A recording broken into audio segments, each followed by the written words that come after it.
2027년 수능 특강 독서 2부 인문예술 세 번째 자연법 지문입니다. 오늘은 전체 문단에 나오는 모든 문장을 하나하나 1대1로 풀이해 보겠습니다. 문장을 보여드리고 그 다음에 해당하는 의미를 제가 말씀드릴 테니까 이해가 안 되셨던 부분이 있다면 해당하는 풀이를 확인하시면 도움이 될 것입니다. 첫 번째 문단입니다. 이 문장은 우리가 흔히 아는 법, 헌법, 민법과 같은 것들은 국가가 만든 실정법입니다. 국가가 갈등 해결을 위해 만든 법이죠. 다음 문장 보겠습니다. 실정법은 국회가 당시의 사회 분위기를 반영해서 만든 규칙이고 이를 어길 경우 벌을 받게 되는 강제성 그리고 확실한 절차가 특징입니다. 하지만 국가가 정했으니까 무조건 옳다라고 할 수 있을까요? 때로는 법이 나쁜 목적으로 쓰일 수도 있죠. 그래서 실정법만으로는 진짜 정의가 무엇인가를 다 설명하기에는 부족합니다. 그래서 등장한 게 자연법입니다. 국가가 만들기 전부터 인간이라면 누구나 본능적으로 머리로, 이성으로 알고 있는 보편적인 규칙을 말합니다. 실정법은 유행에 따라 변하는 옷처럼 시대에 따라 바뀔 수 있지만 남을 해치면 안 된다와 같은 자연법은 변하지 않는 도덕적 기준입니다. 결국 어떤 법이 진짜 좋은 법인지 판단하는 최종 기준은 자연법이 됩니다. 국가가 만든 이 실정법도 자연법의 정신에 맞아야지만 비로소 정당한 법이라고 인정받을 수 있는 거죠.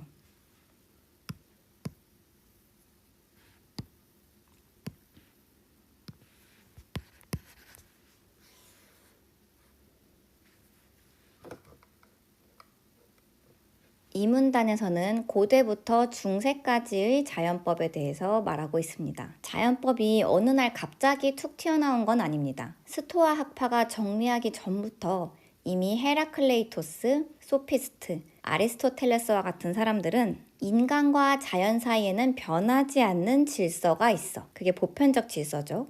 법도 거기서 나와야 해. 라면서 고민을 했었어요. 이 문장에서는 목적론적 본성과 공동선이 나오는데요.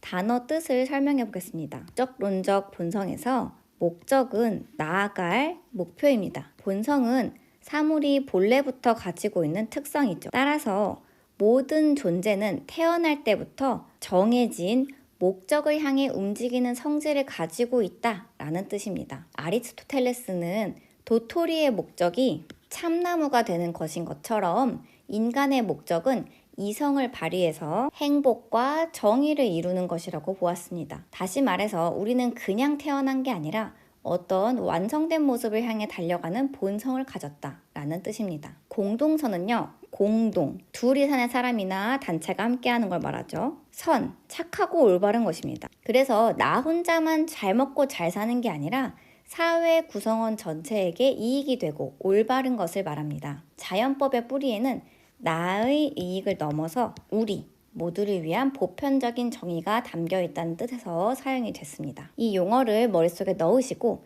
문장 해석해 보겠습니다. 아리스토텔레스는 인간은 목적, 그러니까 행복이나 공동체 이익을 가지고 태어난 존재라고 봤습니다. 모두가 함께 잘 사는 공동선을 이루는 것이 곧 자연스러운 정의, 자연적 정의라고 본 것이죠. 스토아파는 여기서 한 발 더 나아갑니다. 자연은 이성적인 질서로 돌아가고 있어. 그러니까 인간도 그 질서에 순응하면서 착하고 정의롭게 사는 게 당연한 거야 라고 정리했습니다. 여기서 자연의 이성적 질서가 뭘까요? 한번 정리해 볼게요. 이성적이라고 한다면 논리적으로 따지고 이해하는 힘이 담긴 것을 말하고 질서는 사물의 차례나 일정한 규칙을 말합니다. 즉, 우주와 자연이 그냥 무질서하게 돌아가는 게 아니라 인간의 머리, 이성으로 이해할 수 있는 수학 공식이나 규칙처럼 정교하게 짜여 있다는 뜻입니다. 스토아 학파는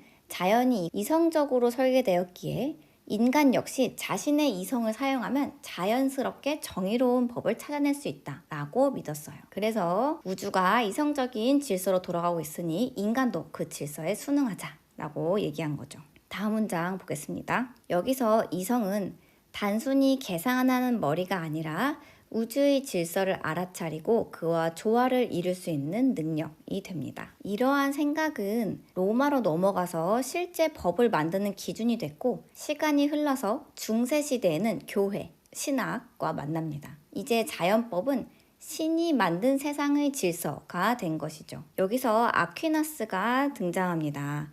그는 신이 정한 우주의 절대 법칙을 영원법이라고 불렀는데요. 이 영원법의 뜻을 설명해 드리면, 영원은 어떠한 상태가 끝없이 이어지는 것을 말하고, 법은 지켜야 할 도리나 규칙을 말하죠. 즉 다시 말해서 시간과 공간을 초월해서 언제 어디서나 절대 변하지 않는 신의 법칙을 말합니다. 토마스 아퀴나스는 신이 우주를 창조할 때 세운 거대한 설계도를 영원법이라고 불렀어요. 이 거대한 영원법 중에서 인간이 이성으로 파악할 수 있는 일부분, 그것을 바로 자연법이라고 한 겁니다. 그래서 아퀴나스는 우리 인간이 이해할 수 있는 그 영원법의 일부를 바로 자연법이라고 불렀다라는 의미가 이 문장에 해당합니다. 아퀴나스가 보기에 인간은 신이 준 이성이 있어서 본능적으로 착한 건 하고 나쁜 건 피해야지 라는 마음, 즉 이러한 자연법을 가질 수 있는 존재입니다. 결론입니다. 중세 사람들에게 자연법은 신의 설계도였습니다.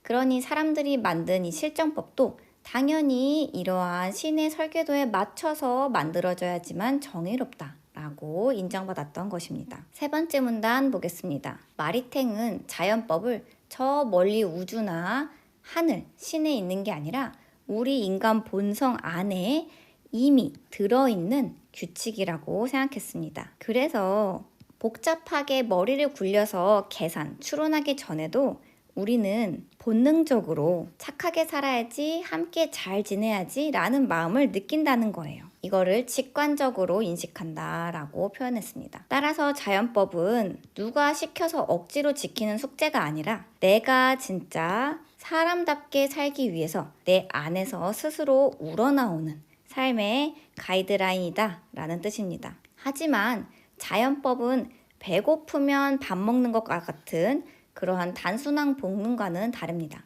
그냥 가만히 있어도 저절로 100% 이해되는 건 아니다 라는 거죠. 자연법이라는 원조 레시피, 이 보편적 원리는 절대 변하지 않습니다. 하지만 그 레시피를 보고 요리하는 방식, 인식과 실현되는 것은 각 나라의 문화나 교육 수준에 따라 조금씩 다르게 나타날 수 있다는 겁니다. 그래서 공부, 지적 성찰과 교육이 필요하다는 거죠. 자연법은 이미 우리 안에 존재하고 있습니다. 하지만 우리가 그것을 제대로 인식해서 현실에 실천하려면 마음의 근육을 키우는 도덕적 성숙이 꼭 필요하다라고 이야기하고 있습니다. 마리탱이 이 둘을 나눈 이유는 자연법은 완벽하지만 인간은 불완전하기 때문입니다. 존재하는 자연법은 우리 마음속에 설치된 내비게이션과 같습니다. 우리가 운전법을 배우지 않으면 그 기능을 제대로 쓸 수가 없죠.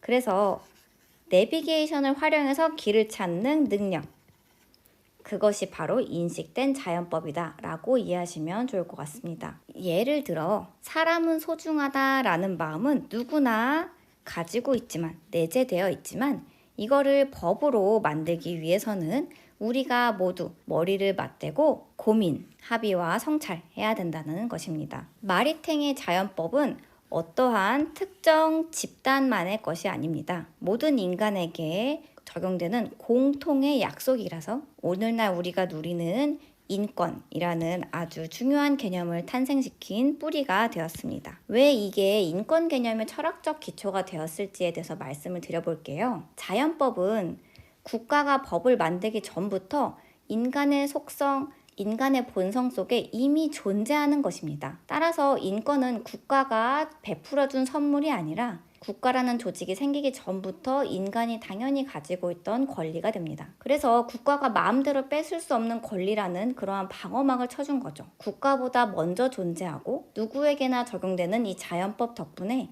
인권은 그 어떤 권력도 함부로 건드릴 수 없는 권리가 된 것입니다. 네 번째 문단입니다. 메스너는 마리탱의 생각에 동의하면서도 이 자연법을 우리 사회 시스템, 제도 속에서 실제로 어떻게 써먹어야 될까를 깊게 고민한 사람입니다. 인간에게 단순히 배고픔을 채우는 수준을 넘어서 인간이 인간답게 존재하기 위해 꼭 이루어야 할 목표, 실존적 목적들이 본능적으로 들어있다라는 거죠. 이러한 실존적 목적들에는 나를 지키는 것부터 자녀의 출산과 가족을 돌보고 남을 배려하며 사회 전체에 도움이 되는 행동을 하는 것까지 해서 이 모든 것들이 우리가 타고난 실존적 목적이라고 볼 수 있습니다. 이 문장은 나에서 시작해서 가족으로 갔다가 타인이 되고 사회로 범위가 점점 커지는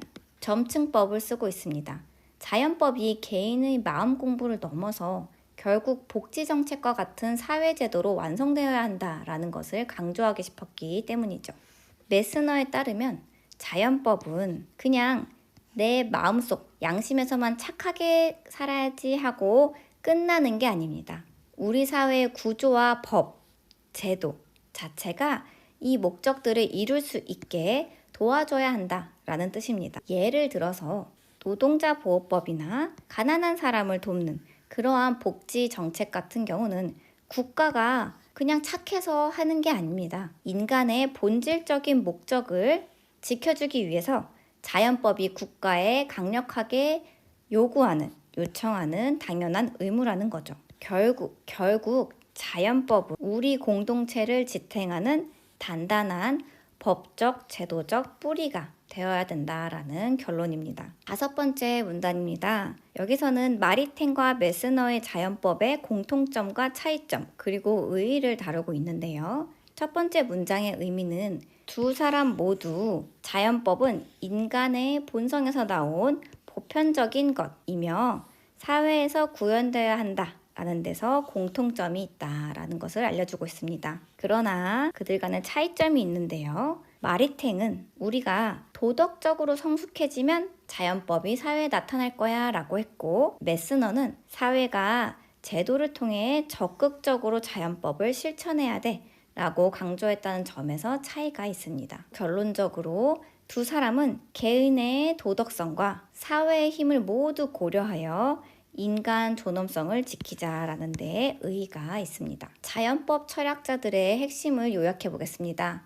전체 5개 철학자와 학파가 나왔고, 시대가 고대에서 중세에서 현대로 가는 시간의 흐름에 따라서 글을 전개하고 있습니다. 전체 철학자들의 공통점은요, 자연법은 시대나 사회와 상관없이 변하지 않는 보편적인 도덕 원리라고 봅니다.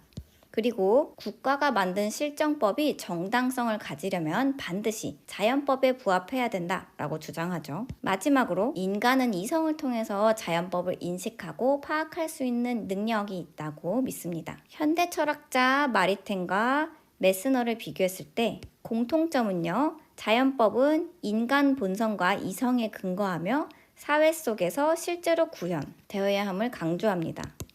차이점으로는요, 마리탱은 사회적 실현을 위해서 개인의 도덕적 성숙과 교육을 우선시합니다. 반면에 메스너는 자연법이 실질적으로 작동하기 위한 사회적 구조와 제도의 마련을 더 강조하죠. 오늘 내용이 지문 이해에 도움이 되어서 여러분의 실력 향상에 작은 도움이 되기를 바랍니다.